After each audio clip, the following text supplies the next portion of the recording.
യുദ്ധം പുനരാരംഭിക്കുമെന്ന ഭീഷണിയുമായി ഇസ്രായേൽ പ്രതിരോധ മന്ത്രി ഇസ്രായേൽ കാറ്റ്സ് ഭാവിയിൽ ഇസ്രായേലിന് വെല്ലുവിളി ഉയരാത്ത വിധം ഇറാനെ തകർക്കുമെന്നും മുന്നറിയിപ്പ് നൽകി. ഇറാനെതിരെ ആക്രമണ പദ്ധതി സംബന്ധിച്ച പ്ലാൻ വിലയിരുത്താൻ US സെൻട്രൽ കമാൻഡ് മേധാവി ഡൊണാൾഡ് ട്രംപിനെ കാണും. നാവിക ഉപരോധം പിൻവലിക്കാതെ ഹോർമുസ് തുറക്കില്ല എന്ന നിലപാടിൽ ഉറച്ചു നിൽക്കുകയാണ് ഇറാൻ ഇപ്പോഴും. ലബനാനിൽ ഇസ്രായേൽ ആക്രമണത്തിൽ 14 പേർ മരിച്ചു.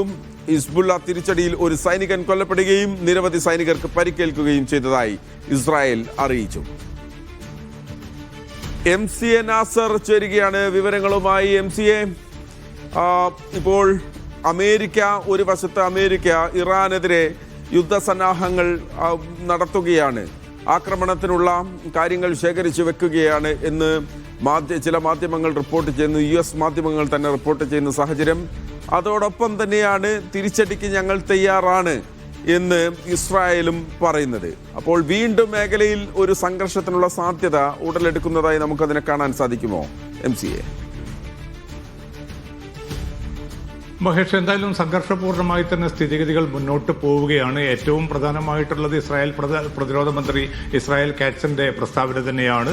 കാരണം ഏത് സമയം വേണമെങ്കിലും ആക്രമണം പുനരാരംഭിക്കുമെന്ന ഒരു സൂചനയാണ് ഇസ്രായേൽ പ്രതിരോധ മന്ത്രി നൽകുന്നത്. അത് മാത്രമല്ല, അമേരിക്കയിൽ നിന്ന് പിന്നിട്ട് 24 മണിക്കൂറിനുള്ളിൽ 650 ടൺ ആയുധങ്ങളും അതോടൊപ്പം തന്നെ മറ്റ് സ്ഫോടക വസ്തുക്കളും ലഭ്യമാക്കിയതായിട്ടുള്ള ഒരു ഔദ്യോഗികമായിട്ടുള്ള വിശദീകരണം കൂടി ഇസ്രായേൽ പ്രതിരോധ മന്ത്രി നൽകുന്നുണ്ട്. ഇനിയുള്ള ആക്രമണം എന്നത് ഇറാനെ പൂർണ്ണമായിട്ടും നിലംപരിശാക്കുന്ന ഒരു ആക്രമണമായിരിക്കുമെന്ന മുന്നറിയിപ്പ് കൂടിയാണ് ഇസ്രായേൽ പ്രതിരോധ മന്ത്രി ഔദ്യോഗികമായി തന്നെ ഇപ്പോൾ വെളിപ്പെടുത്തിയിരിക്കുന്നത്. അതേസമയം തന്നെയാണ് തിരക്കിട്ട കൂടിയാലോചനകൾ അമേരിക്കയിൽ പ്രധാനമായിട്ടും വൈറ്റ് ഹൌസിൽ തുടരുകയാണ്.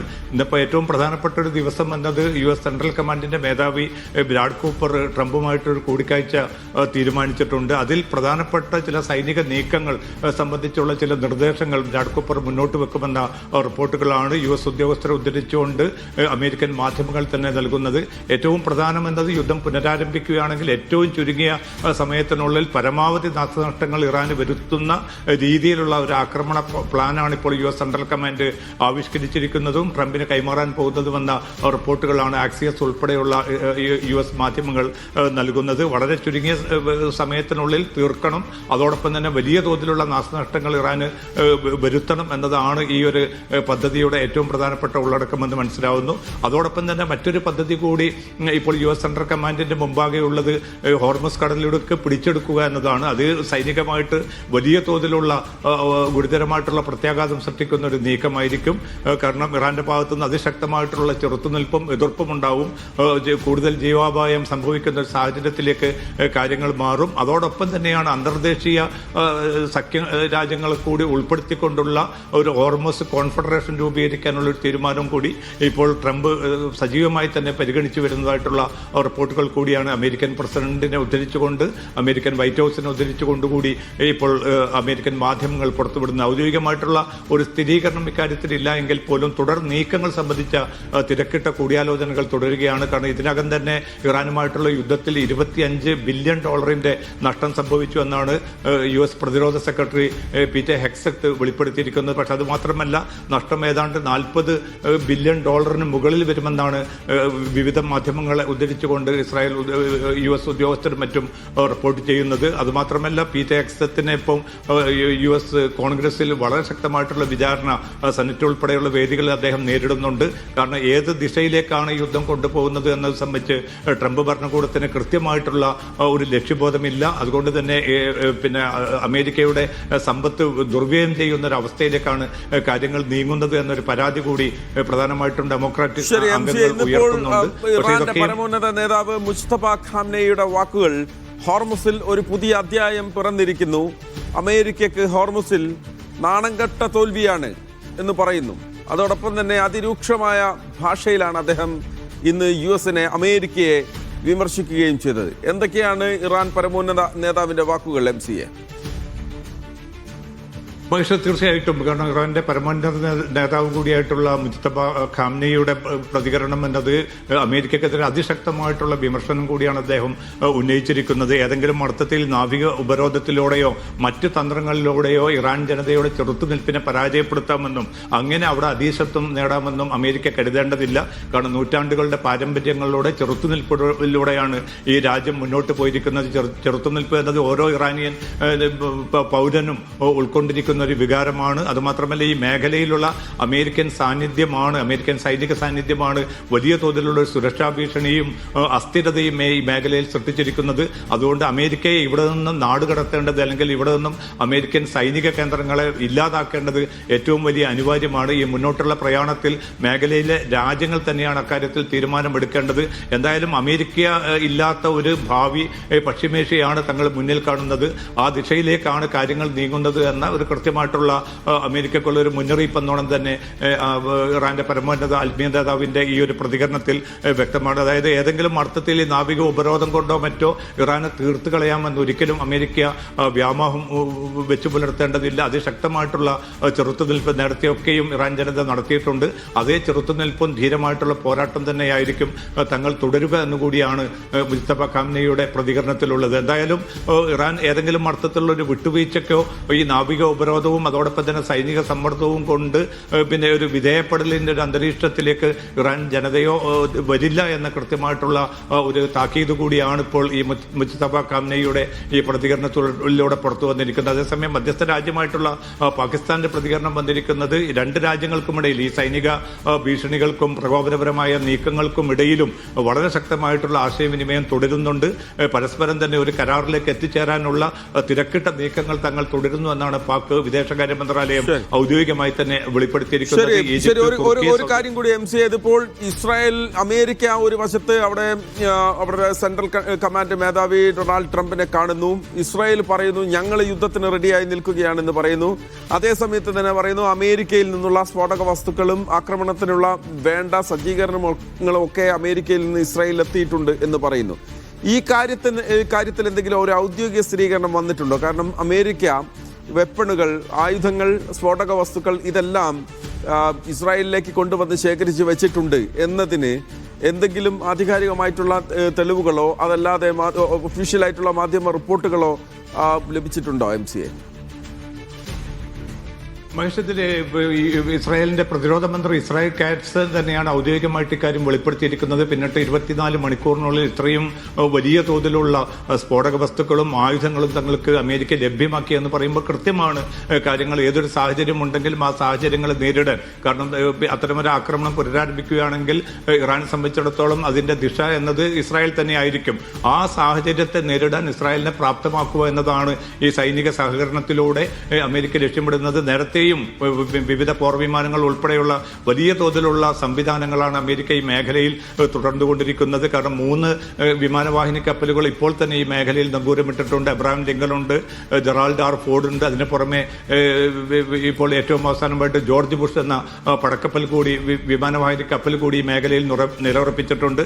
200-ലധികം പോർവിമാനങ്ങളും പിന്നെ എല്ലാ സാഹചര്യവും നേരിടാൻ നിലയുറപ്പിച്ചതായിട്ട് അമേരിക്ക തന്നെ ഔദ്യോഗികമായിട്ട് വെളിപ്പെടുത്തിയിട്ടുമുണ്ട്. അതോടൊപ്പം തന്നെ അമേരിക്ക നേരിടുന്ന ഒരു പ്രതിസന്ധി ഇന്നിപ്പോൾ 2 മാസം തികയുകയാണ്. ഈ 2 മാസത്തിനുള്ളിൽ US കോൺഗ്രസിന്റെ അനുമതി യുദ്ധത്തിന് വാങ്ങേണ്ടതുണ്ട്. കാരണം ഇതുവരെയും ഏകപക്ഷീയമായിട്ടുള്ള ഒരു യുദ്ധമാണ് അമേരിക്കൻ പ്രസിഡന്റ് ട്രംപ് ഇപ്പോൾ നടത്തിക്കൊണ്ടിരിക്കുന്നത്. ഇനി അങ്ങോട്ട് US കോൺഗ്രസിന്റെ അനുമതി കൂടാതെ ഈ യുദ്ധം മുന്നോട്ട് കൊണ്ടുപോകാനാകില്ല. ആ US കോൺഗ്രസിന്റെ അനുമതി കിട്ടാനുള്ള ഒരു നീക്കം കൂടി ട്രംപ് തുടങ്ങിയിട്ടുണ്ട്. അതിന്റെ ഭാഗമായിട്ടാണ് പ്രതിരോധ സെക്രട്ടറി ഇപ്പോൾ സെനറ്റുമായിട്ടുള്ള വിവിധ കൂടിയാലോചനകളും മറ്റും തുടരുന്നത്. US കോൺഗ്രസിൽ അനുമതി കിട്ടിയിട്ടില്ല എങ്കിൽ ട്രംപിന്റെ ഈ ഇറാനെതിരായിട്ടുള്ള നടപടി നിർത്തിവെക്കേണ്ട ഒരു സാഹചര്യം കൂടി രൂപപ്പെട്ടതായിട്ടാണ് അന്താരാഷ്ട്ര മാധ്യമങ്ങൾ വ്യക്തമാക്കുന്നത്. ശരി, അതാണ് ഡൊണാൾഡ് ട്രംപിനെ സംബന്ധിച്ചിടത്തോളം US കോൺഗ്രസിൽ നിന്നുള്ള പിന്തുണ കൂടി വേണം. അവിടെയും വലിയ തോതിലുള്ള ഒരു എതിർപ്പ് വന്നു കഴിഞ്ഞാൽ ഡൊണാൾഡ് ട്രംപിന് ഇറാനെതിരെ മുന്നോട്ട് പോകാനാകില്ല. അതേ സമയത്ത് തന്നെ ഇസ്രായേൽ ആവശ്യത്തിലേറെ ആയുധങ്ങളും സ്ഫോടക വസ്തുക്കളും ഇതിനോടകം തന്നെ അമേരിക്ക എത്തിച്ചിട്ടുണ്ട്. ഞങ്ങൾ എന്തിനും തയ്യാറാണ് എന്ന് ഇസ്രായേൽ പറയുന്നു. തിരിച്ചടിക്കാൻ ഞങ്ങളും തയ്യാറാണ് എന്ന് ഇറാൻ പറയുന്നു. അതിനിടയിൽ മധ്യസ്ഥ രാജ്യങ്ങൾ രണ്ടാമത് വീണ്ടും ഒരു ചർച്ച നടത്തി ഇതിനൊരു സൊല്യൂഷനിലേക്ക് കൊണ്ടുവരാൻ വേണ്ടി മധ്യസ്ഥ രാജ്യങ്ങളും ശ്രമിക്കുന്നു. അപ്പോഴും ഇറാൻ്റെ പരമോന്നത നേതാവ് പറഞ്ഞു വെച്ച ഒരു കാര്യമുണ്ട്: അമേരിക്കയുടെ സാമീപ്യമില്ലാത്ത പശ്ചിമേഷ്യ, അതാണ് ഞങ്ങളുടെ ലക്ഷ്യം എന്നുള്ളത്. എന്തായാലും പശ്ചിമേഷ്യയിലെ സംഘർഷങ്ങളുടെ പശ്ചാത്തലത്തിൽ രാജ്യാന്തര കപ്പൽ പാതകളുടെ സുരക്ഷയും തടസ്സമില്ലാത്ത ആഗോള വ്യാപാരവും ഉറപ്പാക്കാൻ അന്താരാഷ്ട്ര തലത്തിൽ ഇടപെടൽ ശക്തമാക്കുകയാണ് ഒമാൻ. ഇപ്പോൾ ഒമാൻ വിദേശകാര്യമന്ത്രി Sayyid Badr bin Hamoud Al Busaidi ഐക്യരാഷ്ട്രസഭാ സെക്രട്ടറി ജനറൽ അന്റോണിയോ ഗുട്ടറസുമായി ഫോണിൽ സംഭാഷണം നടത്തി. കപ്പൽ പാതകളിൽ സ്വതന്ത്രമായ ഗതാഗതം ഉറപ്പാക്കാൻ അന്താരാഷ്ട്ര ശ്രമങ്ങൾ ഊർജിതമാക്കേണ്ടതിൻ്റെ ആവശ്യകത ഇരുവരും ചൂണ്ടിക്കാട്ടി. നേരത്തെ സംഘർഷ സാധ്യതയുടെ പശ്ചാത്തലത്തിൽ ഗൾഫിലേക്കുള്ള വിമാന സർവീസുകൾ വലിയ തോതിൽ, ഇന്ത്യയിൽ നിന്നുള്ള വിമാന സർവീസുകളടക്കം വലിയ തോതിൽ പ്രതിസന്ധി നേരിട്ടിരുന്നു. ഇപ്പോഴിതാ അതിൽ വളരെ സന്തോഷകരമായിട്ടുള്ളൊരു വാർത്ത വരികയാണ്. ഗൾഫിലേക്ക് കൂടുതൽ വിമാന സർവീസുകൾ പുനരാരംഭിക്കുകയാണ് എയർ ഇന്ത്യ എക്സ്പ്രസ്. ഇന്നു മുതൽ ഗൾഫിലേക്ക് ദിവസവും 40 സർവീസുകൾ ഉണ്ടാകുമെന്ന് എയർ ഇന്ത്യ എക്സ്പ്രസ് അറിയിച്ചിരിക്കുന്നു. കേരളത്തിലെ 4 വിമാനത്താവളങ്ങളിൽ നിന്നും ഗൾഫിലേക്ക് സർവീസ് ഉണ്ടാകും. ഗൾഫിലേക്കുള്ള കൂടുതൽ സർവീസുകൾ ഇന്നു മുതൽ സജീവമായതായി എയർ ഇന്ത്യ എക്സ്പ്രസ് വാർത്താക്കുറിപ്പിൽ അറിയിച്ചു. കേരളത്തിൽ നിന്ന് Qatar, Bahrain, UAE, Oman, Saudi Arabia എന്നിവിടങ്ങളിലേക്കുള്ള വിമാന സർവീസുകളാണ് പുനരാരംഭിച്ചത്. ദുബൈയിലേക്ക് കണ്ണൂർ, തിരുച്ചിറപ്പള്ളി, മംഗളൂരു, ലക്നൗ എന്നിവിടങ്ങളിൽ നിന്ന് സർവീസ് ഉണ്ടാകും. കൊച്ചി, കോഴിക്കോട്, മംഗളൂരു, മുംബൈ, ഡൽഹി എന്നിവിടങ്ങളിൽ നിന്ന് അബുദാബിയിലേക്ക് സർവീസ് പുനരാരംഭിച്ചു. റാസൽ ഹൈമയിൽ നിന്ന് കൊച്ചി, കോഴിക്കോട് സർവീസുകൾ ഉണ്ടാകും. ഷാർജയിൽ നിന്ന് കണ്ണൂർ, കോഴിക്കോട്, അമൃതസർ, ജയ്പൂർ, വാരണാസി സർവീസുകളാണ് പുനരാരംഭിച്ചത്. അലൈൻ വിമാനത്താവളത്തിലേക്ക് കോഴിക്കോട് നിന്ന് ഇന്നു മുതൽ സർവീസ് ഉണ്ടാകും. മസ്കത്തിലേക്ക് കണ്ണൂർ, തിരുവനന്തപുരം, മുംബൈ, ഡൽഹി എന്നിവിടങ്ങളിൽ നിന്ന് സർവീസുണ്ട്. സൗദിയിലെ ജിദ്ദയിലേക്ക് കോഴിക്കോട്, മംഗളൂരു, ബംഗളൂരു, ഹൈദരാബാദ് എന്നിവിടങ്ങളിൽ നിന്നാണ് സർവീസ് പുനരാരംഭിച്ചത്. റിയാദിലേക്ക് കണ്ണൂർ, കൊച്ചി എന്നിവിടങ്ങളിൽ നിന്ന് സർവീസ് ഉണ്ടാകും. ദമാമിലേക്ക് കൊച്ചി, കോഴിക്കോട്, മംഗളൂരു എന്നിവിടങ്ങളിൽ നിന്ന് സർവീസ് പുനരാരംഭിച്ചു. ഖത്തറിലെ ദോഹയിലേക്ക് കൊച്ചിയിൽ നിന്നും കോഴിക്കോട് നിന്നും ഇന്നു മുതൽ വിമാനം പുനരാരംഭിച്ചതായി എയർ ഇന്ത്യ എക്സ്പ്രസ് അറിയിച്ചു. Media 1, Dubai. ബഹ്റൈനിൽ നിന്ന് സൗദി അറേബ്യയിലെ ജിദ്ദയിലേക്കും തിരിച്ചുമുള്ള വിമാന സർവീസുകൾ സൗദി എയർലൈൻസ് പുനരാരംഭിക്കുന്നു. സർവീസുകൾക്കായി പൂർണ്ണ രീതിയിൽ സജ്ജമായതായും നിലവിൽ ബുക്കിംഗും ടിക്കറ്റിംഗും ആരംഭിച്ചതായും അധികൃതർ അറിയിച്ചു. സാധാരണ രീതിയിലുള്ള ബുക്കിംഗ് നടപടികളിലൂടെ യാത്രക്കാർക്ക് ടിക്കറ്റുകൾ സ്വന്തമാക്കാം. കൂടുതൽ വിവരങ്ങൾ വെബ്സൈറ്റിൽ ലഭ്യമാക്കിയിട്ടുണ്ട്. കുവൈത്തിൽ ഞായറാഴ്ച മുതൽ പൂർണ്ണ ഷെഡ്യൂൾ പ്രകാരം സേവനങ്ങൾ പുനരാരംഭിക്കുമെന്ന് public authority for civil information അറിയിച്ചു. സിവിൽ സർവീസ് കമ്മീഷന്റെ നിർദ്ദേശത്തിന് അനുസൃതമായാണ് നടപടി. സൗത്ത് സുറ, അഹമ്മദി, ജഹ്റ ശാഖകളിലെ സേവനങ്ങൾ സാധാരണ സമയത്തിലേക്ക് മടങ്ങും. കാർഡ് ശേഖരണ സേവനങ്ങൾ രാവിലെ 7:30 മുതൽ 1 മണി വരെയും ഉച്ചയ്ക്ക് 2 മണി മുതൽ വൈകിട്ട് 7 വരെയും ലഭ്യമാകും. ജഹ്റ ശാഖയിൽ കുവൈത്ത് പൗരന്മാർക്ക് രാവിലെ, പ്രദേശവാസികൾക്ക് വൈകിട്ടും സേവനം നൽകും. പുതിയ സമയക്രമം പാലിക്കണമെന്ന് അധികൃതർ അറിയിച്ചു. ഖത്തറിലേക്കുള്ള സർവീസുകൾ പുനരാരംഭിച്ച് ഇന്ത്യൻ വിമാന കമ്പനികൾ. എയർ ഇന്ത്യ എക്സ്പ്രസ്, ഇൻഡിഗോ എയർലൈൻസുകളാണ് ദോഹയിൽ നിന്ന് ഇന്ത്യയിലെ വിവിധ വിമാനത്താവളങ്ങളിലേക്കും തിരിച്ചുമുള്ള സർവീസുകൾ പുനരാരംഭിച്ചത്. യുദ്ധത്തെ തുടർന്ന് നിർത്തിവെച്ച സർവീസുകളാണ് പഴയപടിയാകുന്നത്. ദോഹയിൽ നിന്ന് കൊച്ചി, കോഴിക്കോട് വിമാനത്താവളങ്ങളിലേക്കുള്ള സർവീസുകളാണ് എയർ ഇന്ത്യ എക്സ്പ്രസ് പുനരാരംഭിച്ചത്. നാളെ കോഴിക്കോട്ടേക്ക് എയർ ഇന്ത്യ എക്സ്പ്രസും ചെന്നൈ, ഹൈദരാബാദ്, ബംഗളൂരു, മുംബൈ എന്നിവിടങ്ങളിലേക്ക് ഇൻഡിഗോയും സർവീസുകൾ ഷെഡ്യൂൾ ചെയ്തു. ഇതിനു പുറമെ ഡൽഹി, മുംബൈ, ചെന്നൈ, കൊച്ചി, തിരുവനന്തപുരം, കോഴിക്കോട്, അമൃത്സർ, ഹൈദരാബാദ് എന്നിവിടങ്ങളിലേക്ക് ഖത്തർ എയർവേസും നേരിട്ട് സർവീസ് നടത്തുന്നുണ്ട്. US ഇറാൻ യുദ്ധത്തിന് ശേഷം ഖത്തർ എയർവേസ് മാത്രമാണ് ഇന്ത്യയിലേക്ക് നേരിട്ട് സർവീസ് നടത്തിയിരുന്നത്. ഇന്ത്യൻ എയർലൈൻസുകൾ കൂടി യാത്രാ സേവനങ്ങൾ പുനരാരംഭിക്കുന്നതോടെ ടിക്കറ്റ് നിരക്കിൽ ഗണ്യമായ കുറവുണ്ടാകുമെന്നാണ് പ്രവാസികളുടെ പ്രതീക്ഷ. എന്നാൽ ഇന്ധനവില കുറയാത്ത സാഹചര്യത്തിൽ നിരക്കുകൾ പഴയതുപോലെയാകാൻ സമയമെടുക്കുമെന്ന് വിദഗ്ധർ പറയുന്നു. ഹമദ് അന്താരാഷ്ട്ര വിമാനത്താവളം വഴി വിദേശ വിമാന കമ്പനികൾക്ക് കൂടി സർവീസ് നടത്താൻ ഖത്തർ സിവിൽ വ്യോമയാന അതോറിറ്റി നേരത്തെ അനുമതി നൽകിയിരുന്നു. ഇതിൻ്റെ ചുവട് പിടിച്ചാണ് വിദേശ എയർലൈൻസുകൾ ദോഹയിലെ പ്രവർത്തനങ്ങൾ പുനരാരംഭിക്കുന്നത്.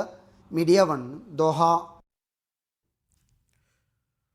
UAE-യിൽ വീണ്ടും പെട്രോൾ വില വർദ്ധിപ്പിച്ചു. തുടർച്ചയായി രണ്ടാം മാസവും പെട്രോളിന് വില വർദ്ധിപ്പിച്ചപ്പോൾ ഡീസൽ വിലയിൽ മാറ്റം വരുത്തിയിട്ടില്ല. പെട്രോൾ ലിറ്ററിന് 27 ഫിൽസ് വരെയാണ് നാളെ മുതൽ വർദ്ധിക്കുക. ഏപ്രിലിൽ ലിറ്ററിന് 3 ദിർഹം 39 ഫിൽസ് വിലയുണ്ടായിരുന്ന സൂപ്പർ പെട്രോളിന് നാളെ മുതൽ 3 ദിർഹം 66 ഫിൽസ് ആയിരിക്കും നിരക്ക്. സ്പെഷ്യൽ പെട്രോളിന്റെ വില 3 ദിർഹം 55 ഫിൽസായി വർദ്ധിപ്പിച്ചിട്ടുണ്ട്.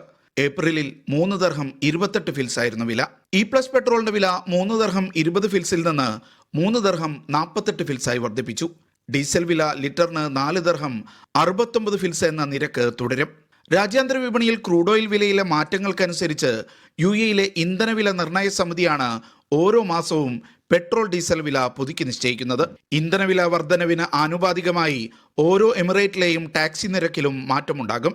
ഇറാൻ-US സംഘർഷത്തെ തുടർന്ന് ഹോർമുസ് കടലിടുക്കിലുണ്ടായ പ്രതിസന്ധി ആഗോളതലത്തിൽ ക്രൂഡ് ഓയിൽ വില കുതിച്ചുയരാൻ കാരണമായിട്ടുണ്ട്. എണ്ണവില വർദ്ധിക്കുന്നതോടെ അവശ്യ സാധനങ്ങളുടെ വിലയിൽ കൂടി വർധനയുണ്ടാകുമെന്ന ആശങ്കയുണ്ടെങ്കിലും ഡീസൽ വില വർദ്ധിപ്പിക്കാത്തതിനാൽ സാധനങ്ങളുടെ വില വല്ലാതെ ഉയരുന്നത് ഒഴിവാക്കാനാവുമെന്ന പ്രതീക്ഷയുണ്ട്. Media 1 Dubai. ഖത്തറിൽ മെയ് മാസത്തെ ഇന്ധനവില പ്രഖ്യാപിച്ചു. സൂപ്പർ ഗ്രേഡ് പെട്രോളിനും പ്രീമിയം ഗ്രേഡ് പെട്രോളിനും 0.05 റിയാൽ വർദ്ധിച്ചു. പ്രീമിയം ഗ്രേഡിന് 1.9 റിയാലും സൂപ്പർ ഗ്രേഡിന് 2.1 റിയാലുമാണ് ലിറ്റർ വില. ഡീസൽ വിലയിൽ മാറ്റമില്ല. ലിറ്ററിന് 2.05 റിയാലാണ് ഡീസൽ വില.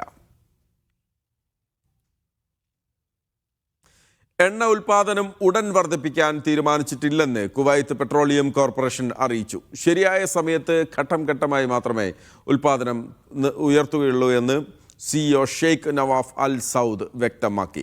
ആദ്യഘട്ടത്തിൽ പരിമിതമായ ഉൽപാദനം മാത്രമേ പുനരാരംഭിക്കുകയുള്ളൂ. മുൻ നിലയിലേക്ക് മടങ്ങാൻ ഏതാനും ആഴ്ചകളിൽ നിന്ന് മാസങ്ങൾ വരെ എടുക്കുമെന്നാണ് വിലയിരുത്തൽ.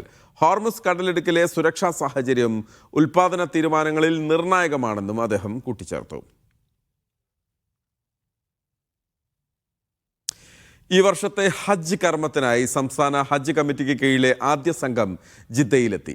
430 തീർത്ഥാടകരുമായി കൊച്ചിയിൽ നിന്നുള്ള വിമാനമാണ് ജിദ്ദയിലെത്തിയത്. മക്കയിലേക്ക് ബസ് മാർഗം പോകുന്ന ഹാജിമാർ ഇന്ന് ഉംറ കർമ്മം പൂർത്തിയാക്കും. 13,194 മലയാളി ഹാജിമാരാണ് ഇത്തവണ ഹജ്ജിനെത്തുക. കോഴിക്കോട് കണ്ണൂർ വിമാനത്താവളം വഴിയുള്ള തീർത്ഥാടകരും വരും ദിവസങ്ങളിൽ എത്തുന്നുണ്ട്. വിവരങ്ങളുമായി ജിദ്ദയിൽ നിന്ന് സാബിത് സലീം ചേരുന്നു. സംസ്ഥാന ഹജ്ജ് കമ്മിറ്റി കീഴിലുള്ള ആദ്യ സംഘം തീർത്ഥാടകർ അല്പസമയം മുമ്പാണ് ജിദ്ദ വിമാനത്താവളത്തിലെത്തിയത്. ഫ്ലൈനാസിന്റെ വിമാനത്തിൽ 430 തീർത്ഥാടകരാണ് ആദ്യ സംഘത്തിലുള്ളത്. വിമാനത്താവളത്തിലെത്തിയ ഹാജിമാർ നടപടിക്രമങ്ങളെല്ലാം പൂർത്തിയാക്കി ഇപ്പോൾ മക്കയിലേക്ക് പുറപ്പെടാൻ ഒരുങ്ങുകയാണ്. മക്കയിലെത്തുന്ന തീർത്ഥാടകർ അല്പസമയം വിശ്രമിച്ച ശേഷം ഉംറ കർമ്മങ്ങൾക്കായി ഹറമിലേക്ക് പുറപ്പെടും. 13,000-ലേറെ തീർത്ഥാടകരാണ് ഇത്തവണ കേരളത്തിൽ നിന്നും ഹജ്ജ് നിർവഹിക്കാൻ എത്തുന്നത്. 3 എംബാർക്കേഷൻ പോയിന്റുകളിൽ നിന്നായി ഹാജിമാർ യാത്ര തിരിക്കും. അതോടൊപ്പം ഇന്ന് ജിദ്ദ വിമാനത്താവളത്തിലെത്തിയ ആദ്യ സംഘം തീർത്ഥാടകർക്ക് ഊഷ്മള സ്വീകരണമാണ് ജിദ്ദ വിമാനത്താവളത്തിൽ ലഭിച്ചത്. ജിദ്ദയിൽ സന്നദ്ധ വളണ്ടിയർ സംഘങ്ങളെല്ലാം തന്നെ ഹാജിമാരെ സ്വീകരിക്കാൻ വിമാനത്താവളത്തിലെത്തിയിരുന്നു. അതോടൊപ്പം ഹജ്ജ് മിഷന്റെ ചുമതലയുള്ള കോൺസുലേറ്റ് ഉദ്യോഗസ്ഥരും അതോടൊപ്പം എംബസി ഉദ്യോഗസ്ഥരും കോൺസുൽ ജനറൽ ഫഹദ് അഹമ്മദ് ഖാൻ സൂരിയുടെ നേതൃത്വത്തിൽ വിമാനത്താവളത്തിൽ ഹാജിമാരെ സ്വീകരിക്കാൻ എത്തിയിരുന്നു. അടുത്ത ദിവസങ്ങളിലും മലയാളി ഹാജിമാരുടെ വരവ് തുടരും. മെയ് 19 വരെയാണ് കേരളത്തിൽ നിന്നുള്ള ഹാജിമാരുടെ യാത്രകൾ ക്രമീകരിച്ചിട്ടുള്ളത്. നിലവിൽ തന്നെ ലക്ഷക്കണക്കിന് തീർത്ഥാടകർ മക്കയിലെത്തിയിട്ടുണ്ട്. ഓരോ ദിവസവും 100 കണക്കിന് വിമാനങ്ങളിലാണ് ഹാജിമാർ എത്തുന്നത്. ഇനിയുള്ള ദിവസങ്ങളിൽ വലിയ തിരക്കിലേക്ക് പോകും. നാളെ വെള്ളിയാഴ്ചയാണ്. സ്വാഭാവികമായും ആദ്യമെത്തിയ മലയാളികൾക്ക് നാളെ തന്നെ ഹറമിൽ ജുമ നമസ്കരിക്കാൻ സാധിക്കും. ഉംറ കർമ്മങ്ങൾ പൂർത്തിയാക്കിയ ഹാജിമാർ ഹജ്ജിനുള്ള ഒരുക്കങ്ങളുമായി മക്കയിൽ തന്നെ തുടരും. മെയ് അവസാന വാരത്തിലാണ് ഹജ്ജ് കർമ്മങ്ങൾ നടക്കുക. അതിനുശേഷം മദീന സന്ദർശനം പൂർത്തിയാക്കി മദീന വഴി തന്നെയായിരിക്കും ഹാജിമാർ നാട്ടിലേക്കുള്ള മടക്കം. ഏതായിരുന്നാലും മക്ക വലിയ തിരക്കിലേക്ക് പോവുകയാണ്. വലിയ തോതിലുള്ള സുരക്ഷാ വിന്യാസം നടത്തിയിട്ടുണ്ട്. മക്കയിലേക്ക് പെർമിറ്റ് ഇല്ലാത്തവർക്ക് പ്രവേശനമില്ല. ഇത്തരത്തിൽ ഒരുക്കങ്ങളെല്ലാം പൂർത്തിയാക്കിയിട്ടുണ്ട്. ശരി, സാബിത് സലീമാണ് വിവരങ്ങൾ നൽകിയത്. ദുബായ് നഗരത്തിൽ മെട്രോ സ്റ്റേഷനിൽ ഇറങ്ങി ലക്ഷ്യസ്ഥാനത്തേക്ക് നടന്ന് കുഴയുന്നവർക്കൊരു സന്തോഷ വാർത്ത. പാർക്കിംഗ് കേന്ദ്രങ്ങളിൽ ഇനി നിങ്ങളെ കൂട്ടാൻ കുഞ്ഞൻ ഡ്രൈവറില്ല കാറുകൾ കാത്തുനിൽപ്പുണ്ടാകും. ഈ സേവനത്തിന് പാർക്കിംഗ് കമ്പനിയും ഗ്ലൈഡ് വേ എന്ന സ്ഥാപനവും കരാർ ഒപ്പുവെച്ചിട്ടുണ്ട്. മെട്രോ സ്റ്റേഷന്റെ പാർക്കിംഗ് കേന്ദ്രത്തിലെത്തുന്നവരെ കൂട്ടാൻ ഗ്ലൈഡ് വേ കമ്പനിയുടെ കുഞ്ഞൻ ഗ്ലൈഡ് കാറുകൾ വരും. പ്രത്യേകം രൂപകൽപ്പന ചെയ്ത പാതയിലൂടെയാണ് ഈ ഡ്രൈവറില്ലാ കാറുകൾ സഞ്ചരിക്കുക. ഗതാഗതക്കുരുക്കോ മറ്റു തിരക്കുകളോ ഇല്ലാത്ത ട്രാക്കിലൂടെ മണിക്കൂറിൽ 50 കിലോമീറ്റർ വരെ വേഗത്തിൽ ഈ വാഹനം സഞ്ചരിക്കും. 6 പേർക്ക് ഒരു വാഹനത്തിൽ കയറാം. പാർക്കിംഗ് കേന്ദ്രത്തിൽ നിന്ന് യാത്രക്കാർക്ക് എത്തേണ്ട മാളുകളിലോ മറ്റ് കേന്ദ്രങ്ങളിലോ ഈ വാഹനം യാത്രക്കാരെ ഇറക്കും. പരീക്ഷണാടിസ്ഥാനത്തിൽ ഈ സേവനം ആരംഭിക്കാനും പ്രത്യേക പാത നിർമ്മിക്കാനുമായി പാർക്കിംഗ് മേഖലകൾ നിർമ്മിക്കുന്ന പാർക്കിംഗ് കമ്പനിയും ഗ്ലൈഡ് വേയും കരാർ ഒപ്പിട്ടു. ബ്ലൂ വാട്ടേഴ്സ് ഐലൻഡ്, മദീനത്ത് ജുമൈറ, ദുബൈ ഫെസ്റ്റിവൽ സിറ്റി തുടങ്ങിയ ഗതാഗത തിരക്കേറിയ പ്രദേശങ്ങളുമായി മെട്രോ സ്റ്റേഷനുകളെ ബന്ധിപ്പിക്കുന്നതാണ് ആദ്യഘട്ട പദ്ധതി. Media 1, Dubai. UAE-യിൽ വിസിറ്റ് വിസയിൽ എത്തുന്നവർക്കിനി ഡിജിറ്റൽ ബാങ്ക് അക്കൗണ്ട് തുടങ്ങാം. UAE central bank, ICP, Abu Dhabi commercial bank എന്നിവയുമായി സഹകരിച്ചാണ് പുതിയ സൗകര്യം ഏർപ്പെടുത്തുന്നത്. UAE സന്ദർശിക്കാനെത്തുന്നവർക്ക് ഇനി എളുപ്പത്തിൽ ഡിജിറ്റൽ ബാങ്ക് അക്കൗണ്ട് തുറക്കാം. അക്കൗണ്ടിനൊപ്പം ലഭിക്കുന്ന ഡിജിറ്റൽ ഡെബിറ്റ് കാർഡ് വഴി അത്യാവശ്യ ബാങ്കിംഗ് സേവനങ്ങൾ ലഭ്യമാകും. UAE സന്ദർശിക്കാനെത്തുന്നവരുടെ ബയോമെട്രിക് വിവരങ്ങൾ ശേഖരിച്ച് ICP നൽകുന്ന ടൂറിസ്റ്റ് ഐഡന്റിറ്റി വഴിയാണ് ബാങ്ക് അക്കൗണ്ട് തുറക്കാനാവുക. ഈ തിരിച്ചറിയൽ രേഖകളുടെ അടിസ്ഥാനത്തിൽ ADCBയുടെ മൊബൈൽ ആപ്ലിക്കേഷൻ വഴി നിമിഷങ്ങൾക്കകം ഡിജിറ്റൽ ബാങ്ക് അക്കൗണ്ട് തുറക്കാനാകും. നിലവിൽ UAE-യിലെത്തുന്ന സന്ദർശകർക്ക് ബാങ്ക് അക്കൗണ്ട് തുറക്കാൻ അവസരമുണ്ടെങ്കിലും നിരവധി രേഖകൾ സമർപ്പിച്ച് സങ്കീർണമായ നടപടികൾ പൂർത്തിയാക്കേണ്ടതുണ്ട്. രാജ്യത്തെത്തുന്ന വിനോദസഞ്ചാരികൾക്കും സന്ദർശകർക്കുമിടയിൽ ഡിജിറ്റൽ പണമിടപാടുകൾ പ്രോത്സാഹിപ്പിക്കാൻ ലക്ഷ്യമിട്ടാണ് ഈ പദ്ധതി. ജയ്സ്വാൻ, ആനി തുടങ്ങിയ ഡിജിറ്റൽ പേയ്മെന്റ് സംവിധാനങ്ങളും ഇതോടൊപ്പം സംയോജിപ്പിക്കും. Media 1, Dubai. ഡിജിറ്റൽ സേവനങ്ങൾ കൂടുതൽ വേഗത്തിലാക്കുന്നതിനായി പുതിയ വെബ്സൈറ്റ് പുറത്തിറക്കി സൗദി സെൻട്രൽ ബാങ്ക്. ഉപഭോക്താക്കൾക്ക് വിവരങ്ങൾ എളുപ്പത്തിൽ കണ്ടെത്താൻ കഴിയും വിധമാണ് സംവിധാനം. സേവനങ്ങളുടെ ഗുണനിലവാരം ഉയർത്തുന്നതിന്റെ ഭാഗമായാണ് പുതിയ നടപടി. സൗദി സെൻട്രൽ ബാങ്കാണ് പുതിയ വെബ്സൈറ്റ് പുറത്തിറക്കിയത്. ഡിജിറ്റൽ സേവനങ്ങൾ കൂടുതൽ വേഗത്തിലാക്കുന്നതിന്റെ ഭാഗമായാണ് പുതിയ ചുവടുവെപ്പ്. ഉപഭോക്താക്കൾക്കും സ്ഥാപനങ്ങൾക്കും നൽകുന്ന സേവനങ്ങൾ ഓട്ടോമാറ്റ് ചെയ്യുന്നതിനുള്ള ശ്രമങ്ങളുടെ ഭാഗമായാണ് നടപടി. അന്താരാഷ്ട്ര ഡിജിറ്റൽ മാനദണ്ഡങ്ങൾക്കനുസൃതമായാണ് വെബ്സൈറ്റിന്റെ രൂപകൽപ്പന. ഉപഭോക്താക്കൾക്ക് വിവരങ്ങൾ എളുപ്പത്തിൽ തിരയാനും കണ്ടെത്താനും ഇതിലൂടെ സാധിക്കും. സെൻട്രൽ ബാങ്ക് പുറപ്പെടുവിക്കുന്ന നിയമങ്ങൾ, സാമ്പത്തിക റിപ്പോർട്ടുകൾ, സ്ഥിതിവിവര കണക്കുകൾ എന്നിവ ഇനി ഒരൊറ്റ പ്ലാറ്റ്ഫോമിൽ ലഭ്യമാകും. സാമയുടെ അംഗീകാരമുള്ള സാമ്പത്തിക സ്ഥാപനങ്ങളെക്കുറിച്ചുള്ള വിവരങ്ങളും വെബ്സൈറ്റിലൂടെ പരിശോധിക്കാം. സാമയുടെ പുതുക്കിയ കോർപ്പറേറ്റ് ഐഡന്റിറ്റിക്ക് അനുസൃതമായാണ് വെബ്സൈറ്റ് തയ്യാറാക്കിയിരിക്കുന്നത്. സാങ്കേതികവിദ്യയുടെ സഹായത്തോടെ സേവനങ്ങളുടെ ഗുണനിലവാരം ഉയർത്തുകയാണ് പ്രധാന ലക്ഷ്യം. Vishal Cherpulassery, media 1, Riyadh. സൗദിയുടെ വിവിധ പ്രദേശങ്ങളിൽ ഇന്നും മഴ തുടർന്നു. മഴയ്ക്കൊപ്പം ചിലയിടങ്ങളിൽ പൊടിക്കാറ്റും ഇടിമിന്നലും എത്തിയിരുന്നു. വിവിധ പ്രവിശ്യകളിൽ വരും ദിവസങ്ങളിലും മഴ തുടരുമെന്നാണ് മുന്നറിയിപ്പ്.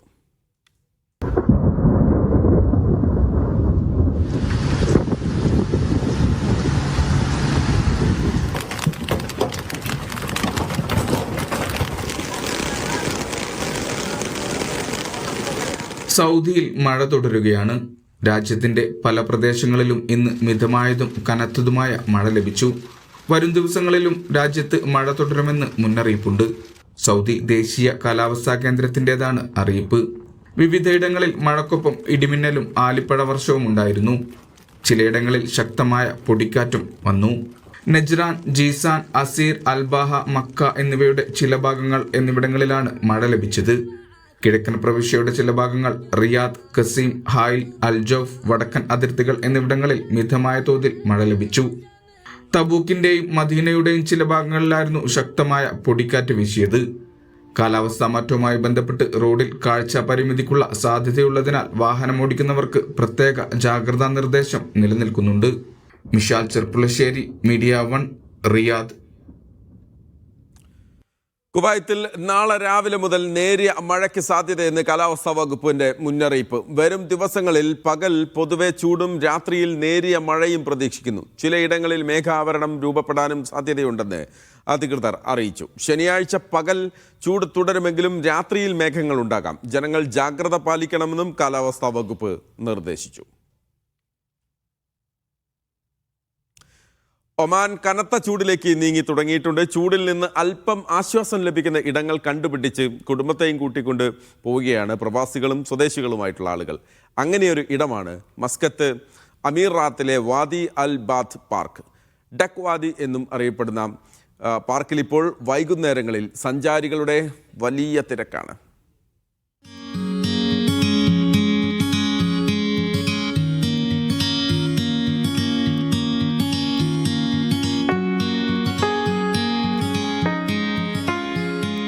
നഗരത്തിരക്കുകളിൽ നിന്നൊഴിഞ്ഞ് പ്രകൃതിയോട് ചേർന്ന് സമയം ചെലവഴിക്കാൻ ആഗ്രഹിക്കുന്നവർക്ക് മികച്ച ഇടമായി മാറുകയാണ് അമറാത്തിലെ വാദി അൽബത്ത് പാർക്ക്. താറാവുകളുടെയും അരയന്നുകളുടെയും സാന്നിധ്യം കൊണ്ട് ഇത് ഡക്ക് വാദി എന്നും അറിയപ്പെടുന്നുണ്ട്.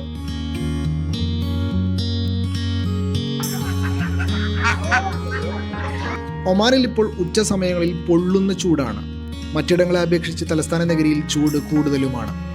ഇതുകൊണ്ട് തന്നെ അമീറാത്തിലെ ഈ പ്രകൃതിദത്ത പാർക്കിൽ വൈകുന്നേരങ്ങളിൽ സഞ്ചാരികളെ കൊണ്ട് നിറയും. കുട്ടികളാണ് ഡക്വാദി ഏറ്റവും കൂടുതൽ ആസ്വദിക്കുക. താഴ്ചയില്ലാതെ ഒഴുകുന്ന അരുവിയിൽ അവർ ഇരുട്ടുവോളം ചെലവഴിക്കുന്നത് കാണാം. മഴ പെയ്ത് കഴിഞ്ഞാൽ വാദിയൊക്കെ വരുന്ന സമയത്ത് ഞങ്ങളവിടെ നിന്ന് കൂടും. കുട്ടികൾക്ക് കളിക്കാനും എല്ലാത്തിനും നല്ലൊരു കാമായിട്ടിരിക്കാനും ചായ കുടിക്കാനും എല്ലാത്തിനും സൗകര്യപ്പെട്ടൊരു സ്ഥലമാണിത്. ഞങ്ങളിത് വർഷങ്ങളായിട്ട് വരാറുള്ളതാണ്. പണ്ട് ഫാമിലിയൊക്കെ ആയിട്ട് ഇവിടെ വരാറുണ്ടായിരുന്നു. അപ്പോൾ ഇവിടെ അധികം അങ്ങനെ ഫാമിലീസ് ഒന്നും വന്ന് പോകുന്ന സ്ഥലമൊന്നുമല്ല. പക്ഷെ ഇപ്പോൾ എല്ലാവരും വീക്കെൻഡിലൊക്കെ ഇവിടെ വന്ന് ചായയൊക്കെ കുടിച്ച് ചില്ല് ചെയ്യാറുണ്ട്. So it's one of my favourite places. മസ്കത്തിൽ നിന്നും ഏകദേശം 20 കിലോമീറ്റർ യാത്ര ചെയ്താൽ പാർക്കിലെത്താം. താറാവ്, മുയൽ, വിവിധയിനം കോഴികൾ തുടങ്ങി മിനി ഫാമും പാർക്കിനോട് ചേർന്ന് ഒരുക്കിയിട്ടുണ്ട്. കുട്ടികൾക്കായുള്ള motor bike track, play area തുടങ്ങി വലുതല്ലാത്ത സൗകര്യങ്ങളുമുണ്ട്. Media 1 Muscat. കുവൈത്തിൽ ഞായറാഴ്ച മുതൽ സെക്കൻഡറി സ്കൂൾ വിദ്യാർത്ഥികളുടെ ക്ലാസ് സമയത്തിൽ മാറ്റം വരുത്തി. രാവിലെ 8 മണി മുതൽ ഉച്ചയ്ക്ക് 12:30 വരെയാണ് ക്ലാസുകൾ നടക്കുകയെന്ന് വിദ്യാഭ്യാസ മന്ത്രാലയം അറിയിച്ചു. പ്രധാന വിഷയങ്ങൾക്ക് കൂടുതൽ ഊന്നൽ നൽകുന്നതിനായി ടൈം ടേബിൾ പുനഃക്രമീകരിച്ചിട്ടുണ്ട്. ദിവസേന 40 മിനിറ്റ് ദൈർഘ്യമുള്ള 6 പീരീഡുകളാണ് ഉണ്ടാവുക. ഈ ക്രമീകരണം നിലവിലെ അധ്യയന വർഷാവസാനം വരെ മാത്രമാണെന്ന് അധികൃതർ വ്യക്തമാക്കി. പൊതു, സ്വകാര്യ, മത, പ്രത്യേക വിദ്യാഭ്യാസ മേഖലകളിലെ സെക്കൻഡറി വിദ്യാർത്ഥികൾക്ക് നേരിട്ട് ക്ലാസുകൾ പുനരാരംഭിക്കും. അതേസമയം കിൻഡർ ഗാർട്ടൻ, എലിമെൻ്ററി, മിഡിൽ സ്കൂളുകൾക്ക് ഓൺലൈൻ പഠനം തുടരും.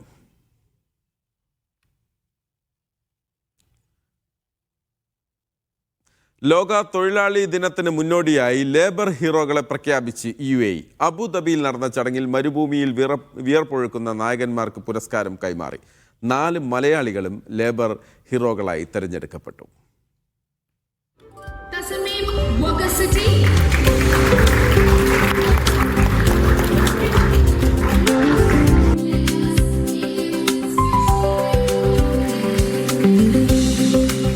മെയ് ദിനാചരണത്തിന്റെ ഭാഗമായി അബുദാബിയിലെ വിവിധ ലേബർ ക്യാമ്പുകളിൽ നിന്ന് തെരഞ്ഞെടുക്കപ്പെട്ട 33 ലേബർ ഹീറോകളാണ് ആദരിക്കപ്പെട്ടത്. അബുദാബി റിറ്റ്സ് കാൾട്ടൺ ഹോട്ടലിൽ നടന്ന ചടങ്ങിലാണ് ലേബർ ഹീറോകൾ പുരസ്കാരം ഏറ്റുവാങ്ങിയത്. അവാർഡ് നേടിയ 33 പേരിൽ 4 മലയാളികളും ഉണ്ടായിരുന്നു. കണ്ണൂർ സ്വദേശി ബിജു ചീനക്കണ്ടി, തിരുവനന്തപുരം സ്വദേശികളായ നിജീബ് ഇബ്രാഹിം, അമ്പാടിക്കണ്ണൻ മണി, കൊല്ലം സ്വദേശി മുഹമ്മദ് ബിലാൽ എന്നിവരാണ് പുരസ്കാരം നേടിയ മലയാളികൾ. ഒപ്പം മലയാളം പറയുന്ന കർണാടക, തമിഴ്നാട് സ്വദേശികളും. വളരെയധികം സന്തോഷമുണ്ട്. നമുക്ക് മാനേജ്മെന്റ് ആയാലും കമ്പനിയുടെ ഭാഗത്തു നിന്നായാലും ഒരുപാട് സപ്പോർട്ടുണ്ട്. പിന്നെ UAE ആയാലും നമുക്ക് ഒരുപാട് സപ്പോർട്ട് തരുന്ന ഒരു കൺട്രിയാണ്. വളരെ സന്തോഷമാണ്. ഇത് ആദ്യത്തല്ല, 2018 നമുക്ക് ഇതുപോലത്തെ സെയിം അവാർഡ് കിട്ടിയിട്ടുണ്ടായിരുന്നു. ആഫ്റ്റർ ലോങ് വൈൽ ഇപ്പോഴാണ് കിട്ടുന്നത്. ഞാൻ 16 years ആയിട്ട് ഇവിടെ ഉണ്ട്. പക്ഷേ ഈ സെക്ടറിൽ അഡിനേഷമായിട്ട് 11 years ആയിട്ടുണ്ട്. നാട്ടിലെവിടെയാണ്? ഞാൻ ആക്ച്വലി തമിഴ്നാട്, കന്യാകുമാരി ജില്ലയാണ്, ബോർഡറിലാണ്. ഞാൻ കർണാടക, മാംഗ്ലൂരാണ്. പിന്നെ ഞാൻ UAE 15 വർഷമായി. നല്ലൊരു കൺട്രിയാണ്. വളരെ സന്തോഷമാണ് ഇന്നത്തെ ദിവസം ഈ അവാർഡ് വാങ്ങിയതിന് വേണ്ടി. Thanks for honour. പിന്നെ ഐ എം വെരി ഗ്രേറ്റ്ഫുൾ. വീട്ടിലെല്ലാവർക്കും സന്തോഷമാണ് ഈ ഒരു കാര്യത്തിൽ. 40,000-ഓളം തൊഴിലാളികളിൽ നിന്ന് നാമനിർദ്ദേശം ചെയ്യപ്പെട്ട 500 പേരിൽ നിന്നാണ് ലേബർ ഹീറോകളെ തെരഞ്ഞെടുത്തത്. We are screening throughout the 33 labor city. We have given various criteria to them for having the right person who gets this particular award. One of them, the one who is a role model, the one who respect the culture, and the one who work as a teamwork with integrity, ethics, the one who is hardworking and dedicated. So, and the one who is health conscious and spreading the positivity amongst them. So there are more than 5 criteria which we have set, and we have given it to various labor city. ഗാന സ്വദേശിയായ Ivan തന്റെ കലാസൃഷ്ടികളുമായാണ് പുരസ്കാരം ഏറ്റുവാങ്ങാനെത്തിയത്. Where are you working? Okay, I'm basically now working in ICAD with a company called ADNH Catering. Yeah, one of the biggest hotels, as usual, everybody know. What's the job of an artist in a catering company? That's one of the best questions I've ever seen or heard in my life. You know, I would say that it's not an artist company, but then it's a catering company. But I'm their artist to work for them in all accommodations that they have here in UAE. UAE തൊഴിൽ മന്ത്രാലയം, Abu Dhabi police, Abu Dhabi municipality, Abu Dhabi port ഗ്രൂപ്പിന്റെ ഭാഗമായ staff accommodation authority എന്നീ സർക്കാർ വകുപ്പുകൾ മുസഫയിലെ life care ആശുപത്രിയുമായി കൈകോർത്താണ് തൊഴിലാളികളെ ആദരിക്കുന്ന ചടങ്ങൊരുക്കിയത്.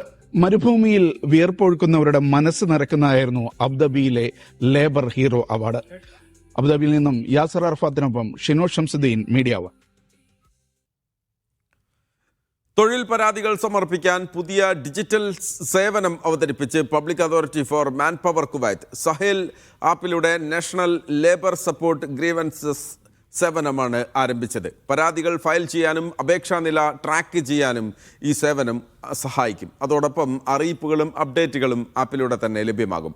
സേവനം ഉപയോഗിക്കാൻ സഹേൽ ആപ്പിൽ ലോഗിൻ ചെയ്ത് PAM സർവീസസ് തെരഞ്ഞെടുക്കണമെന്ന് അധികൃതർ പറഞ്ഞു. ഡിജിറ്റൽ സേവനങ്ങൾ കൂടുതൽ കാര്യക്ഷമവും സുതാര്യമാക്കുകയുമാണ് ലക്ഷ്യം. സൗദിയിലെ ഉനൈസയിൽ താമസ സ്ഥലത്ത് വെച്ച് ഹൃദയാഘാതം മൂലം മരണപ്പെട്ട പാലക്കാട് സ്വദേശിയുടെ മൃതദേഹം നാളെ നാട്ടിലേക്ക് കൊണ്ടുപോകും. ആലത്തൂർ വടക്കഞ്ചേരി സ്വദേശി ബാബുവിൻ്റെ മൃതദേഹമാണ് നാട്ടിലേക്ക് കൊണ്ടുപോകാനുള്ള നടപടിക്രമങ്ങൾ പൂർത്തിയായത്. ഏപ്രിൽ 13-നാണ് ബാബു ഹൃദയാഘാതത്തെ തുടർന്ന് മരണപ്പെട്ടത്. 48 വയസ്സായിരുന്നു. നാളെ പുലർച്ചെ റിയാദിൽ നിന്നായിരിക്കും മൃതദേഹം കൊണ്ടുപോവുക. ഉനൈസ KMCCയുടെ ഇടപെടലിലൂടെയാണ് നടപടിക്രമങ്ങൾ പൂർത്തിയാക്കിയത്.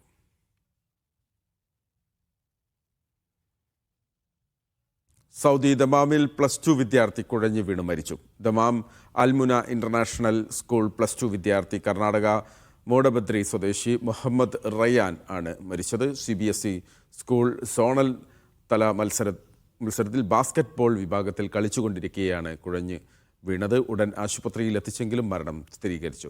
മുഹമ്മദ് റിയാസിൻ്റെയും ഷമീന റിയാസിൻ്റെയും മകനാണ്. മൃതദേഹം ദമാം ഗാമ ആശുപത്രി മോർച്ചറിയിലേക്ക് മാറ്റി. KMCC വെൽഫെയർ വിഭാഗം പ്രതിനിധികളായ ഹുസൈൻ നിലമ്പൂരിൻ്റെയും ഇക്ബാൽ ആനമങ്ങാടിൻ്റെയും നേതൃത്വത്തിൽ നിയമ നടപടികൾ പുരോഗമിക്കുകയാണ്. അന്താരാഷ്ട്ര ക്രിമിനൽ കോടതി നടപടിക്രമങ്ങളുമായി ബന്ധപ്പെട്ട് ഇസ്രായേൽ ഉന്നയിച്ച ആരോപണങ്ങൾ തള്ളി ഖത്തർ. ഇസ്രായേൽ നേതാക്കൾക്കെതിരെ അന്താരാഷ്ട്ര ക്രിമിനൽ കോടതി പുറപ്പെടുവിച്ച അറസ്റ്റ് വാറണ്ടിൽ തങ്ങൾക്ക് ബന്ധമില്ലെന്ന് ഖത്തർ വ്യക്തമാക്കി. വസ്തുതകൾ മറച്ചുപിടിച്ച് ഖത്തറിന്റെ പേര് ദുരുപയോഗം ചെയ്യുകയാണ് ഇസ്രായേൽ. അന്താരാഷ്ട്ര നിയമങ്ങളിൽ നിന്ന് രക്ഷപ്പെടാനാണ് ഇവർ ശ്രമിക്കുന്നത്. ഇത്തരം ശ്രമങ്ങൾക്കെതിരെ രാജ്യം കരുതിയിരിക്കണമെന്നും ഖത്തർ ഇന്റർനാഷണൽ മീഡിയ ഓഫീസ് വാർത്താക്കുറിപ്പിൽ അറിയിച്ചു. കുവൈത്തിലെ ജഹ്റയിൽ വാഹനങ്ങൾ കൂട്ടിയിടിച്ചുണ്ടായ അപകടത്തിൽ 2 പേർ മരിച്ചു.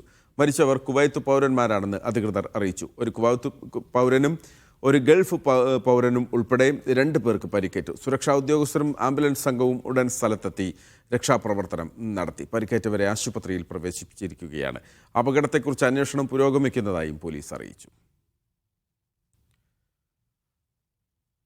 കടലിനടിയിലെ ഇന്റർനെറ്റ് കേബിളുകൾക്കെതിരായ ആക്രമണങ്ങളെക്കുറിച്ച് മുന്നറിയിപ്പുമായി കുവൈത്ത്. ജനീവയിലെ ITU കൗൺസിൽ യോഗത്തിൽ കുവൈത്ത് പ്രതിനിധിയാണ് ആശങ്ക പ്രകടിപ്പിച്ചത്. ഇത്തരം ആക്രമണങ്ങൾ ഡിജിറ്റൽ സുരക്ഷയെയും ആഗോള ആശയവിനിമയ സംവിധാനങ്ങളെയും ബാധിക്കുമെന്ന് മുന്നറിയിപ്പ് നൽകി. ആശയവിനിമയ മേഖലയെ രാഷ്ട്രീയ സമ്മർദ്ദത്തിനുള്ള ഉപകരണമാക്കുന്നത് അംഗീകരിക്കാനായില്ലെന്നും വ്യക്തമാക്കി. ഡിജിറ്റൽ അടിസ്ഥാന സൗകര്യങ്ങളെ സംരക്ഷിക്കാൻ രാജ്യങ്ങൾ ഏകോപിതമായി പ്രവർത്തിക്കണം എന്നും കുവൈത്ത് ആവശ്യപ്പെട്ടു. മസ്കത്തിലെ അൽ ഖുവൈർ സ്ട്രീറ്റിൽ ഭാഗിക ഗതാഗത നിയന്ത്രണം ഏർപ്പെടുത്തിയതായി മസ്കത്ത് മുനിസിപ്പാലിറ്റി. നിയന്ത്രണത്തിന്റെ ഭാഗമായി സുൽത്താൻ ഖാബൂസ് സ്ട്രീറ്റിന് സമീപത്തെ സർവീസ് റോഡ് 2 ദിവസത്തേക്ക് അടച്ചിടും. റോഡ് വികസനത്തിന്റെ ഭാഗമായാണ് അടച്ചിടൽ. 2 ദിവസങ്ങളിലും രാവിലെ മുതൽ വൈകിട്ട് വരെയാണ് അടച്ചിടൽ. തിരക്കേറിയ ആൽ ഖുവൈർ മേഖലയിലെ ഗതാഗത സൗകര്യം മെച്ചപ്പെടുത്താൻ താൽക്കാലിക അടച്ചിടൽ അനിവാര്യമാണെന്ന് അധികൃതർ പറഞ്ഞു. ഈ വഴി കടന്നു പോകുന്ന വാഹനങ്ങൾ ജാഗ്രത പാലിക്കണമെന്നും ട്രാഫിക് നിർദ്ദേശങ്ങൾ അനുസരിക്കണമെന്നും മുനിസിപ്പാലിറ്റി അഭ്യർത്ഥിച്ചു. ഈ വർഷത്തെ ദോഹ അന്താരാഷ്ട്ര പുസ്തകോത്സവത്തിൽ പങ്കെടുക്കുന്നത് 500-ലേറെ പ്രസാധകരാണ്. 10 ദിവസം നീണ്ടു നിൽക്കുന്ന മേളയിൽ 36 രാജ്യങ്ങളുടെ സാന്നിധ്യമുണ്ടാകും. പുസ്തകോത്സവത്തിൻ്റെ 35ാം പതിപ്പാണ് ഇത്തവണ അരങ്ങേറുന്നത്. മെയ് 14 മുതൽ 23 വരെ Doha exhibition and convention centre DECCയിലാണ് ദോഹ അന്താരാഷ്ട്ര പുസ്തകോത്സവം. ഇന്ത്യയിൽ നിന്നടക്കം ലോകത്തിന്റെ വിവിധ ഭാഗങ്ങളിൽ നിന്നുള്ള 515 പ്രസാധകരും സ്ഥാപനങ്ങളും മേളയുടെ ഭാഗമാകും. 910 സ്റ്റാളുകളാണ് പുസ്തകമേളയിൽ ഒരുങ്ങുന്നത്. വിവിധ മന്ത്രാലയങ്ങൾ, ഗവൺമെന്റ് സ്ഥാപനങ്ങൾ, എംബസികൾ എന്നിവയുടെ പങ്കാളിത്തവും ഇത്തവണയുണ്ടാകും. രാവിലെ 9 മുതൽ രാത്രി 10 മണി വരെയാണ് സന്ദർശക സമയം. വെള്ളിയാഴ്ചകളിൽ ഉച്ചയ്ക്ക് 3 മുതൽ രാത്രി 10 വരെ. പുസ്തക പ്രദർശനത്തിനും വിൽപ്പനയ്ക്കും പുറമെ എഴുത്തുകാർ പങ്കെടുക്കുന്ന പ്രഭാഷണങ്ങൾ, സെമിനാറുകൾ, ശില്പശാലകൾ എന്നിവയും അരങ്ങേറും. കുട്ടികൾക്കായി പ്രത്യേക പരിപാടികളും സംഘടിപ്പിക്കുന്നുണ്ട്. കൊത്തുപണിയിൽ നിന്ന് എഴുത്തിലേക്ക് എന്നതാണ് ഇത്തവണയും മേളയുടെ പ്രമേയം. 1972 തുടക്കം കുറിച്ച മേള മേഖലയിലെ ആദ്യത്തെ പുസ്തകോത്സവമാണ്. 2 വർഷത്തിലൊരിക്കൽ നടത്തിയിരുന്ന പരിപാടി 2002 മുതലാണ് പ്രതിവർഷമായി മാറിയത്. ആദ്യ വർഷം 20 പ്രസാധകർ മാത്രമായിരുന്നു മേളയിലെ പങ്കാളിത്തം. എന്നാൽ കഴിഞ്ഞ വർഷം 500-ലേറെ പ്രസാധകരാണ് മേളയുടെ ഭാഗമായത്. Media 1 Doha. സൗദിയിൽ വിപുലമായ ഷോപ്പിംഗ് സാധ്യതകൾക്ക് തുടക്കമിട്ട് നുസർ ഹൈപ്പർ. റിയാദിലെ ബദ്ഹയിലാണ് തുടക്കം. ഫിലിപ്പൈൻ ഇന്ത്യൻ സ്പെഷ്യൽ ഉൽപ്പന്നങ്ങളുടെ വലിയ ശേഖരമാണ് ഒരുക്കിയിട്ടുള്ളത്. ഉദ്ഘാടനത്തിന്റെ ഭാഗമായി നിരവധി ഓഫറുകളും പ്രഖ്യാപിച്ചിട്ടുണ്ട്.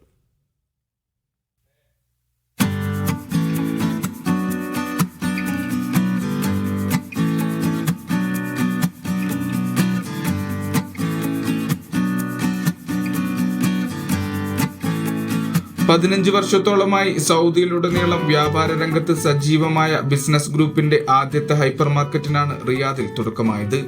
നുസർ ഹൈപ്പർ എന്ന പേരിലാണ് റിയാദിലെ ഫിലിപ്പിനോ മാർക്കറ്റിലെ പുതിയ outlet. Managing director Muhammad Rafeeq, partner Khalid Al Rocky തുടങ്ങിയവർ ചേർന്ന് ഉദ്ഘാടനം നിർവഹിച്ചു. Grocery, fashion, cosmetics, fresh, garments, meat തുടങ്ങി മുഴുവൻ ഉൽപ്പന്നങ്ങളും ഇവിടെ ലഭ്യമാണ്. ഈ ഹൈപ്പർ മാർക്കറ്റിൽ പ്രധാനമായും നമ്മൾ ഫോക്കസ് ചെയ്തിരിക്കുന്ന ഫുഡ് ഐറ്റംസ് ആണ്. അത് ഇമ്പോർട്ടൻറ്റ് ഫുഡുകൾ, നമ്മൾ നാട്ടിൽ നിന്ന് വരുന്ന പ്രൊഡക്റ്റുകൾ, ഫിലിപ്പീൻസ്, ഇന്തോനേഷ്യ, തായ്ലൻഡ് പ്രൊഡക്റ്റുകളാണ് മെയിനായിട്ട് നമ്മൾ ഇതിൽ ഉൾപ്പെടുത്തിയിരിക്കുന്നത്.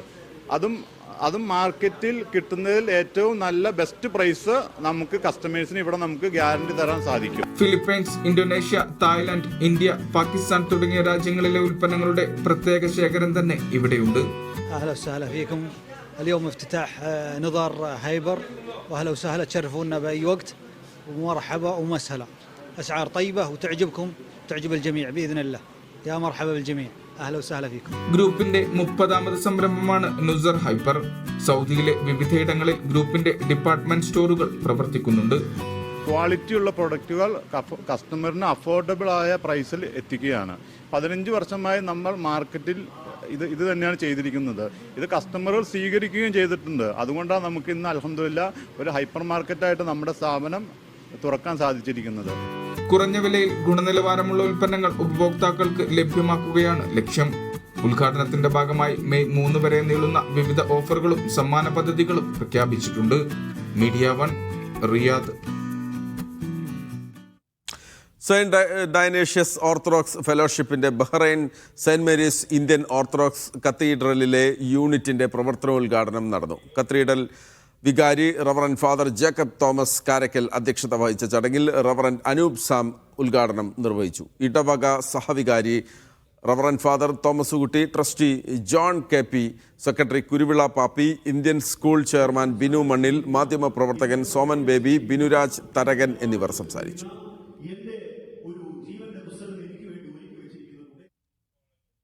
ബഹ്റൈനിൽ സാംസ ലേഡീസ് വിങ്ങിന്റെ നേതൃത്വത്തിൽ രക്തദാന ക്യാമ്പ് സംഘടിപ്പിച്ചു. സൽമാനിയ ആശുപത്രിയിൽ നടന്ന ക്യാമ്പിൽ അംഗങ്ങളും സന്നദ്ധ സേവകരും ഉൾപ്പെടെ 100-ലധികം പേർ പങ്കാളികളായി. പ്രസിഡന്റ് അജിമോൾ ഷോവിൻ അധ്യക്ഷത വഹിച്ച ചടങ്ങിൽ ഡോക്ടർ അമർജിത് കൗർ സന്ധു ഉദ്ഘാടനം ചെയ്തു. സീനിയർ നഴ്സ് നിർമ്മല ജേക്കബിന് ചടങ്ങിൽ സ്നേഹാദരം നൽകി.